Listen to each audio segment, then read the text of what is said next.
بسم الله الرحمن الرحيم. الحمد لله رب العالمين، والصلاة والسلام على سيد الأشرف الأنبياء والمرسلين وعلى آله وصحبه أجمعين. أما بعد، فأعوذ بالله من الشيطان الرجيم. بسم الله الرحمن الرحيم. إنما يخشى الله من عباده العلماء إن الله عزيز غفور. صدق اللہ العظیم. جس دور پہ نازا تھی دنیا، اب ہم وہ زمانہ بھول گئے. اوروں کو جگانا یاد رہا، خود ہوش میں آنا بھول گئے. منہ دیکھ لیا آئینے میں، پر داغ نہ دیکھا سینے میں. منہ دیکھ لیا آئینے میں، پر داغ نہ دیکھا سینے میں. جی ایسا لگایا جینے میں، مرنے کو مسلمان بھول گئے. اذان تو اب بھی ہوتی ہے مسجد کی فضا میں اے لوگوں. اذان تو اب بھی ہوتی ہے مسجد کی فضا میں اے لوگوں. جس ضرب سے دل ہل جاتے تھے وہ ضرب لگانا بھول گئے.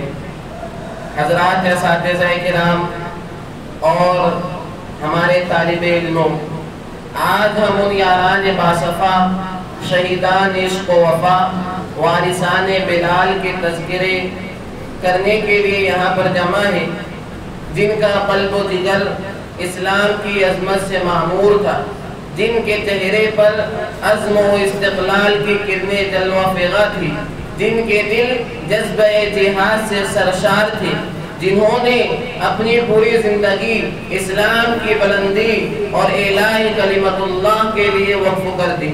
اور اس چمنستان کا پتا پتا اور بوٹا بوٹا اس بات پر شاہد ہے کہ یہ طبقہ ان اصحاب فکر و نظر اور وارثان قلب و جگر کا طبقہ ہے جس نے ہر وقت میں امت کی رہنمائی اور دستگیری کی. یہ قافلہ ان لوگوں کا قافلہ ہے جنہوں نے ہر دور میں باطل کا مقابلہ کیا. جب بھی باطل نے ہمیں چیلنج کیا، انہوں نے اس چیلنج کو قبول کیا اور سر بکف میدان میں نکل آئے اور جم کر بے خوفی کے ساتھ باطل کا مقابلہ کیا. یہی وہ حضرات ہیں جنہوں نے اپنی جانوں کا نذرانہ تو پیش کر دیا مگر باطل کو کبھی پیٹ نہ دکھائی.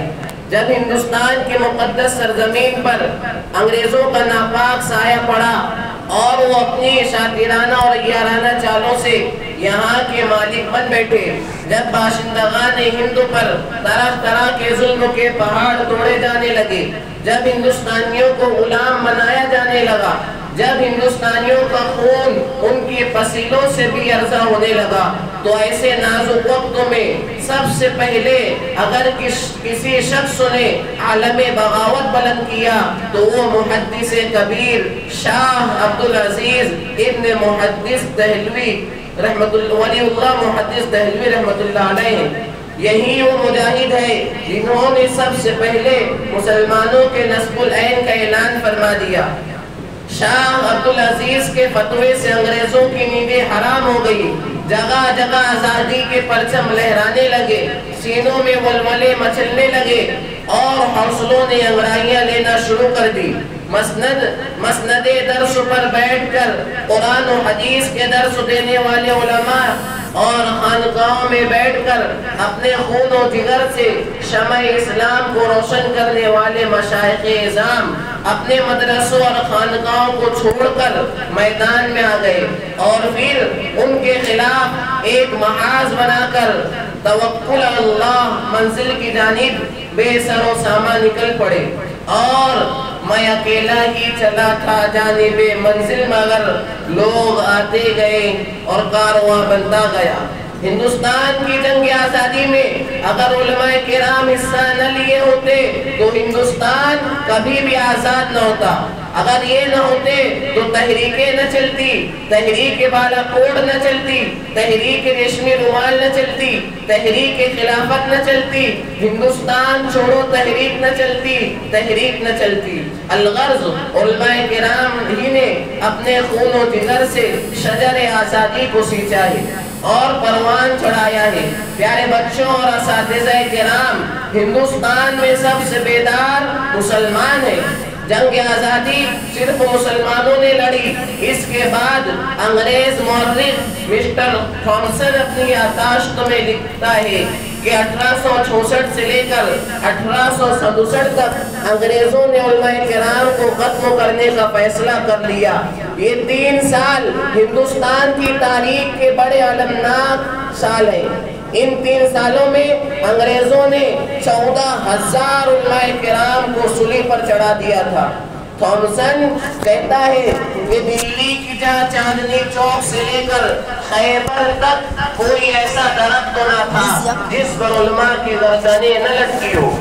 تھامسن کہتا ہے علماء کے جسموں کو تانبے سے تاغا گیا تھا۔ تھامسن پیچھے گیا تو کیا دیکھتا ہوں؟ میں دیکھتا ہوں کہ آگ کے انگارے دہک رہے ہیں اور 40 علماء کو بلایا گیا اور ان کے کپڑے اتارے گئے اور انہیں آگ میں ڈال دیا گیا۔ اسی طرح اور 40 علماء کو بلایا گیا اور ان سے کہا گیا کہ تم یہ اقرار کر لو کہ تم 1857 کی جنگ آزادی میں نہیں تھے، ہم تمہیں چھوڑ دیں گے۔ تھامسن کہتا ہے کہ مجھے پیدا کرنے والے کی قسم، اس میں ایک بھی عالم ایسا نہ تھا جو اقرار کر لے۔ سب نے اپنی جانیں تو دے دی مگر انگریز کے سامنے اپنا سر نہ جھکایا۔ میرے بھائیوں، انہی شیران اسلام کے سچے جانشین اور حقیقی وارث شیخ الہند اور شیخ الاسلام اور مولانا عبید اللہ سندھی ہیں جو 1857 تک جنگ آزادی کے کمانڈر رہے۔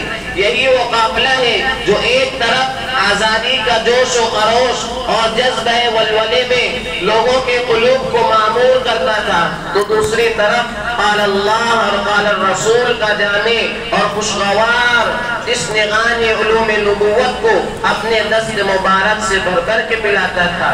پیارے بچوں، آج میری تقریر کا قصہ مختصر یہ ہے کہ اگر جنگ آزادی میں علماء کرام حصہ نہ لیتے تو یہ ہندوستان کبھی بھی آزاد نہ ہوتا، کبھی بھی آزاد نہ ہوتا۔ ملیں گی منزل مقصود یہ ایمان رکھتے ہیں، ہم اپنی رہنمائی کے لیے قرآن رکھتے ہیں، ہم اپنی رہنمائی کے لیے قرآن رکھتے ہیں۔ وفاداری وطن سے ہو یہی اسلام کہتا ہے، ہم اپنے دل کے ہر گوشے میں ہندوستان رکھتے ہیں۔ وآخر دعوانا الحمدللہ رب العالمین۔ ماشاءاللہ، بڑے ہی کم وقت میں اور بڑے ہی دل نشین انداز میں اور شیریں انداز میں جنگ آزادی پر روشنی ڈال رہے تھے حافظ ابو عبداللہ صاحب ملی۔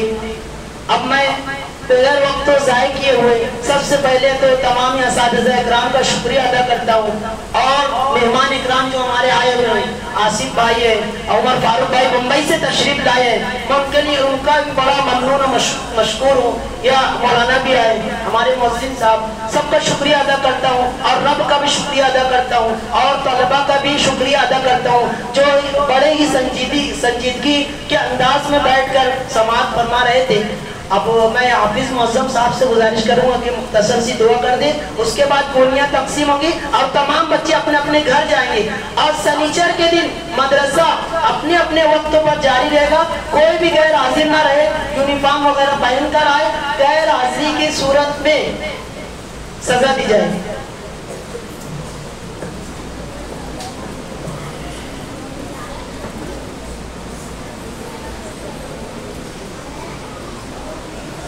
بسم الله الرحمن الرحيم اللهم صل على سيدنا محمد أستغفر الله ربي من كل ذنب وأتوب إليه.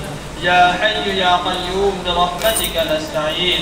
اللهم عافني في بدني، اللهم عافني في سمعي، اللهم عافني في بصري.